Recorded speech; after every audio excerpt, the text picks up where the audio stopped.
যারা আন্দোলন করছেন তাদের সবার প্রতি আহ্বান জানাবো যে সবাই যেন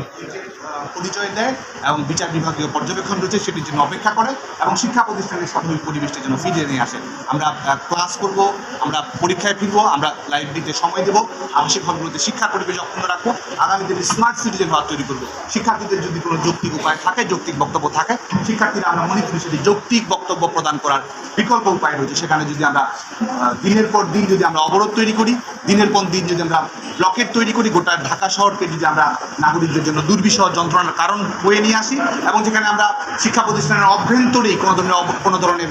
যানজট তৈরি না করে, দুর্বিষহ জীবন যন্ত্রণা না করে বিকল্প উপায়ে যেখানে আমরা সমাবেশ করতে পারি, শান্তিপূর্ণ উপায়ে আমাদের মেসেজ জানাতে পারি, সেই জায়গায় এই ধরনের কৃত্রিম সংকট তৈরি করা দায়িত্বশীলতার পরিচয় নেই বলে আমরা মনে করি। গত কয়েকদিন ধরে ঢাকা শহরের নাগরিকেরা দুর্বিষহ যন্ত্রণার মধ্যে দিয়ে যাচ্ছে। আমাদের অনেকে চিকিৎসা, বয়স্ক রোগীরা চিকিৎসার জন্য বঙ্গবন্ধু মেডিকেল বিশ্ববিদ্যালয়ে আসছে, ঢাকা মেডিকেল কলেজের জন্য